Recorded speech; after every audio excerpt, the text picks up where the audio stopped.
न डरे हालातों से, हम न डरे हालातों से, वो क्या हमको चूर करेंगे। चाहे आंधी हो या तूफान, हम सबको मजबूर करेंगे। जय भील प्रदेश, जय भील प्रदेश, जय भील प्रदेश। धन्यवाद दोस्तों। आज नवापुर की धरती पर भील प्रदेश बनाओ अभियान की तीसरी मीटिंग का आयोजन हुआ।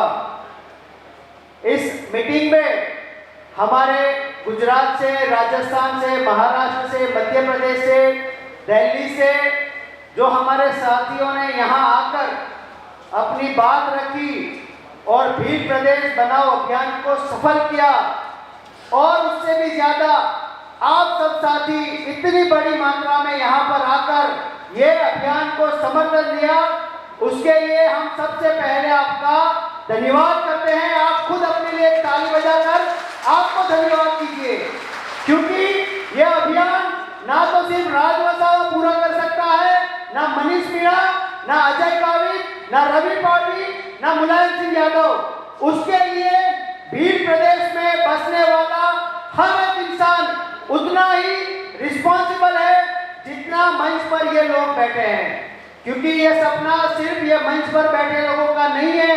ये सपना यहाँ पर आए हुए गांव में जो रह रहे हैं, जो खेत में काम कर रहे हैं, जो कंपनियों में मजदूरी कर रहे हैं, जो दूसरे स्टेट में जाकर माइग्रेट होकर अपने परिवार का पेट पालने के लिए जो काली मजदूरी, जो शोषण, जो अत्याचार झेल रहे हैं, वो सबका ये सपना है कि हमारा भील प्रदेश बनना चाहिए।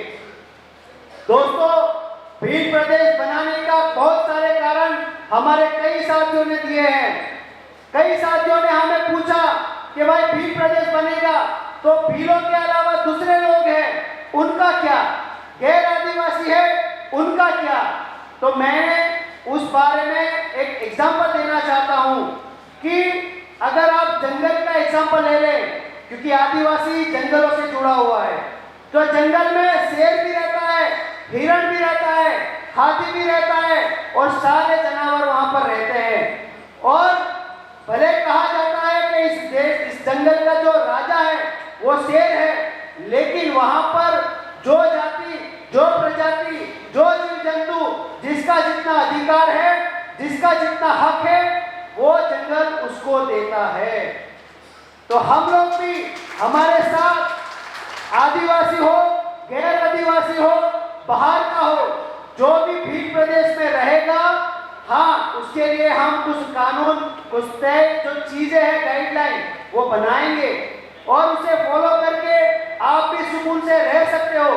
क्योंकि आदिवासी सिर्फ अपने बारे में नहीं सोचता, आदिवासी उसके साथ रहने वाले जो भी जानवर है, जो पालतू हमारे जानवर होते, भेड़ हो गए, गाय हो गई, भैंस हो गई, उसके बारे में भी सोचता है, कुत्तों के बारे में भी सोचता है, और जो छोटे छोटे इंसेक्ट्स होते हैं उसके बारे में भी सोचता है। क्योंकि हम प्रकृति के साथ जुड़े हुए हैं, और प्रकृति जब देने में किसी में भेदभाव नहीं करती, उसी तरह आदिवासी भी किसी के साथ भेदभाव नहीं करता। दोस्तों, दूसरी बात आती है रेवेन्यू की, कि भाई भील प्रदेश अगर बन गया तो रेवेन्यू कहां से आएगा। तो हम ये कह रहे हैं कि रेवेन्यू तो सबसे ज्यादा हमारे भील प्रदेश में ही है। जंगल हमारा, उसकी लकड़ी हमारी, पहाड़ हमारे, नदी हमारी, जो यहाँ पर जो खुदान करके जो मिनरल्स आते हैं, कोयला हो गया, रेत हो गई, चाहे वो दूसरे जितने भी मिनरल्स है जो जो इंसानों के लिए जरूरी है, वो कहाँ से जाते हैं, वो सब आदिवासी क्षेत्र से जाते हैं। और सबसे ज्यादा जरूरी चीज है धान, जो हमारे लोगों के लिए एक बहुत ही इंपॉर्टेंट और वैल्यूएबल चीज है। वो धान भी हमारे यहाँ ज्यादा, सबसे ज्यादा पकता है। सबसे ज्यादा जो शहर बने हैं, शहर को बनाने वाला जो लेबर है, वो लेबर भी हमारे आदिवासी क्षेत्र भील प्रदेश से ही जाता है। तो क्यों ना हम भील प्रदेश बनाकर वो सारे संसाधनों के ऊपर अच्छे से कंट्रोल कर पाए, अच्छे से रेवेन्यू जनरेट कर पाए, तो सब कुछ पॉसिबल है। उसके बाद बात आती है हमारे संस्कृति के ऊपर, जो तराप ये लोग मार रहे हैं कि हमारे देवी देवताओं के अंदर और देवी देवताओं के बीच में घुसेड़कर हमारा जो पवित्र, हमारा जो धार्मिक, हमारी आस्था है उसे कहीं ना कहीं पॉल्यूटेट करने की कोशिश की जा रही है। यहाँ मोगी का धाम 7/12 में है, आपको पता है, देवमोगरा गए हो ना सब लोग?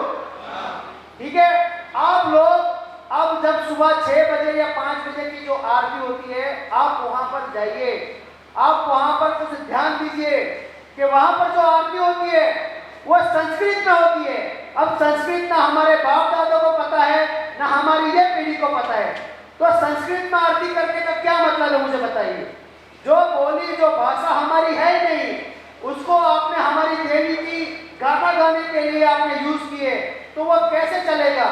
लेकिन वो आरती के बहाने उन्होंने संस्कृत भाषा को हमारे लोगों में, हमारी बोली में डाल दिया है। अगर आपको आरती करनी है तो देहवाली में कीजिए। हमारे पुरखों ने जो अपनी लैंग्वेज में, हमारे यहाँ को मनाने के लिए जो अपनी लैंग्वेज में यूज किए, उसे आप गाइए। लेकिन नहीं, उन्होंने जानबूझ के एक पुजारी को बिठाया है, पुजारी के जरिए इन्होंने ये संस्कृत लैंग्वेज में आरती को घुसाया। कल हम एक यहाँ पर मंदिर में गए, वो भी यहाँ मोगी का ही धाम है, वहां पर भी हम लोगों ने ऑब्जर्व किया कि वहां पर यहाँ मोगी का मंदिर तो है, लेकिन साथ साथ दूसरे देवी देवताओं का भी मंदिर उन्होंने वहां पर रख दिया, और यहाँ मोगी का वैल्यू डाउन करके अन्य जो दूसरे देवी देवता है उनका कद बढ़ाकर वो बता दिया कि भाई ये यहाँ पर सिर्फ यहाँ मोगी का नहीं, ये दूसरे देवी देवताओं का भी यहाँ पर स्थान है। तो इस तरह से हमारी संस्कृति, हमारी आस्था के ऊपर भी एनक्रोचमेंट हो रहा है। ये सिर्फ एक एग्जाम्पल है, उसमें मेरा यही कहना है कि हम आप लोगों के साथ कुछ दुर्व्यवहार नहीं करना चाहते, लेकिन हमारी जो आस्था है उसे पवित्र रखिए। हम आपका सम्मान करें तो आपका भी जवाबदारी बनता है हमारा सम्मान करने की। तो दोस्तों, कई सारे वक्ताओं ने भील प्रदेश बनाओ अभियान में अपनी अपनी बातें रखी और सजेशंस भी रखे, जिसके चलते हम आने वाले दिनों में उसकी अमलवारी करेंगे और भील प्रदेश बनाने का जो हमारा सपना है उसके लिए हम आगे इस मूवमेंट को आगे बढ़ाएंगे। दोस्तों, भील प्रदेश बनाने के लिए अगर हमें शहादत देनी पड़ी, बलिदान देना पड़ा, तो कल नहीं, हम आज देने के लिए भी तैयार है। यह हर युवा को सोचना पड़ेगा। आज जिस तरह से ये संसाधन हमारे पीछे लगे पड़े हैं, उनको हमें मुंह तोड़ जवाब देना पड़ेगा। हमारे जो विधायक हैं, हमारे जो कार्यकर्ता है, जो क्रांतिकारी लोग हैं, उनको पुलिस प्रशासन और सरकारी प्रशासन की तरफ से उनके ऊपर गलत जो मुकदमे बनाकर उन्हें जेल में डाला गया है, चाहे वो चेतर भाई वसा हो, चाहे वीरेश कराड़ी हो, चाहे वो नरेश भाई मीणा हो, ऐसे क्रांतिकारियों के साथ जब अत्याचार होता है तो उनको भी समर्थन देने के लिए हमें एक मंच पर आना पड़ेगा, उनके साथ खड़ा रहना पड़ेगा, क्योंकि भील प्रदेश में हमें हर एक व्यक्ति की जरूरत पड़ेगी। हमारी संस्कृति, हमारे संसाधन, हमारी आइडेंटिटी के ऊपर जब भी ये बाहर के लोग किसी भी तरह हमारा पॉल्यूशन करने का कोशिश करेंगे, उसको मुंह तोड़ जवाब देना पड़ेगा। कुकरमुंडा में एक घटना हुई थी, एक पुलिस कर्मचारी ने, एक जो बनिया था, जो व्यापारी था, उसकी एक छोटी सी कंप्लेन, वो भी वर्बली कंप्लेन थी, उसके चलते वो पुलिस कर्मचारी ने हमारे आदिवासी युवा को रात को पकड़ के पुलिस स्टेशन में ले जाकर उसे घसीट के नंगा करके बहुत मारा। ठीक है, एक तरफ वो लोग जनता के सेवक बताते हैं और दूसरी तरफ वो जनता को इस तरह से प्रताड़ित करते हैं। लेकिन हमारे जो युवा थे, अजय भाई गामी और दूसरे जो साथियों ने उस पुलिस वाले को ऐसा मजा चखाया है, वो 2 लाख रुपए, 5 लाख रुपए देने के लिए तैयार हो गए और बोले कि आप आपका एफआईआर वापस खींच लो। लेकिन हमारे लोगों ने बोला कि तू 5 लाख दे या 50 लाख दे, तुझे हम सस्पेंड करवा के ही मानेंगे, तेरे खिलाफ फरियाद एफआईआर करके। और वो कर दिखाया, उन्होंने बता दिया कि अब हमें खरीदने की किसी के अंदर ताकत नहीं है, अब हम ईंट का जवाब पत्थर से देंगे। यही कार्य हम सबको करना है। यहाँ पर आए जितने भी साथीगण हैं, जो सोशल मीडिया में सुन रहे हैं, जो पत्रकार हमारे साथी है, जो साथी इस मूवमेंट से जुड़े हैं, उन्हें क्या करना है? अपने घर पे जाना है, अपने गांव में जाना है, अपनी सोसाइटी में जाना है, अपने दोस्तों के साथ, अपने परिवार के साथ, और जिस तरह ये भील प्रदेश बनाओ अभियान को सर्कुलेट कर सके, इसका विजन सर्कुलेट करे, बात रखनी है।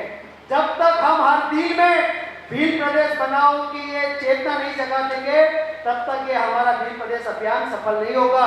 तो आप लग जाओ, ये सिर्फ हमारा कार्य, हमारा कर्तव्य नहीं है, ये आपका भी कर्तव्य है, क्योंकि आने वाले दिनों में आपकी पीढ़ियां भी जब आपसे सवाल पूछेगी कि जब ये मूवमेंट चल रहा था तो आप लोगों ने क्यों हमें इन्हें सपोर्ट नहीं किया। तो अपनी आने वाली पीढ़ी बचाने के लिए, संसाधन बचाने के लिए, जल जंगल जमीन को बचाने के लिए, और सबसे बड़ी बात हमारी पहचान बनाने के लिए हमें भील प्रदेश बनाओ अभियान को 100% सफल करना पड़ेगा। यही एक बात कहकर मैं आप लोगों से विदा लेता हूं, और आने वाली जो चौथी जो मीटिंग है भील प्रदेश बनाओ अभियान की, वो मध्य प्रदेश में बहुत जल्द होने जा रही है।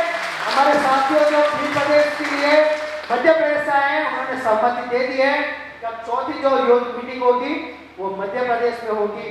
तो आप सभी ने हमारे जैसे जो भी साथीगण यहाँ पर आए उन्हें बहुत प्यार से, सम्मान से, मान से जो सुना, उनकी बातों को समझा, उसके लिए हम आपका तहे दिल से शुक्रिया अदा करते हैं। और ये बातें अपने घर पे, अपने दोस्तों के बीच में जहाँ पॉसिबल हो आप शेयर कीजिए, ताकि हमारा सपना जल्द से जल्द साकार हो जाए।